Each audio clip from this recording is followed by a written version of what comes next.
Alright, guys. Review 1 for this week. Welcome to Movies from the Core. If you haven't been here before, we have Dogma. Came out in 1999. Rated R. It's 2 hours and 10 minutes. The cast is extensive.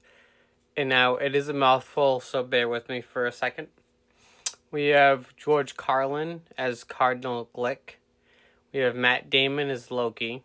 We have Ben Affleck as Bartleby. We have Linda Fiorentino as Bethany. We have Jason Lee as Azrael. We have Alan Rickman as Metatron. We have, like most Kevin Smith films, we have Jalen Silent Bob that are played by Jason Mewes and Kevin Smith. We have Chris Rock as Rufus.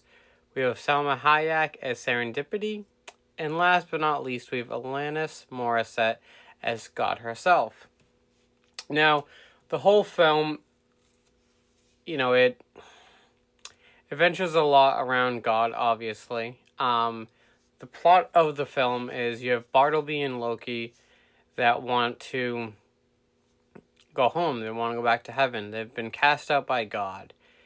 And they decide that they're going to rewrite history. I guess they have to go to New Jersey out of all places because this one church is being what's it called? It's sorry, a little mind blank there, but it's being Junification. I think that's what it's called. Anyway, so then we got Metatron over here trying to get the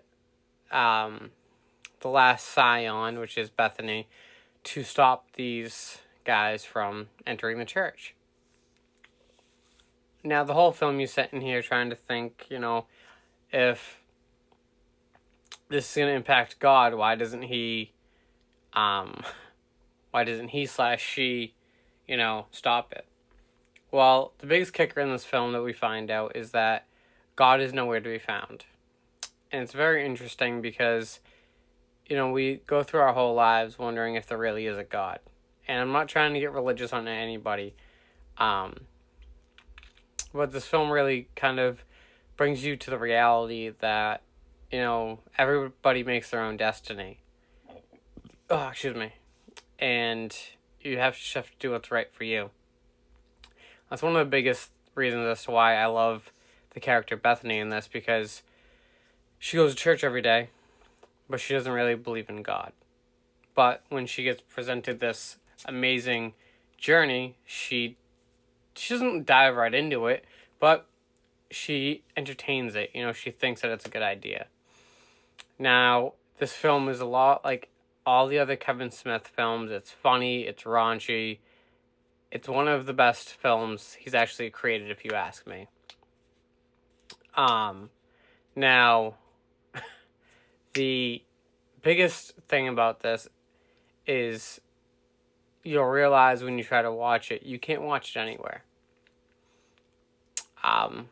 You might be able to rent it, but you can't stream it. You have to go out and find the DVD, but even finding the DVD is hard, all because of the Weinstein brothers.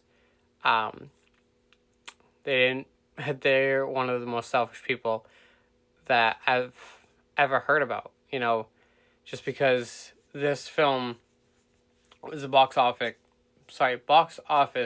hit, and they're hiding it from all the fans. It's completely ridiculous. But IMDb gave it a 7.3 out of 10. I give it a 5 out of 5. It's one of the best films I've ever seen.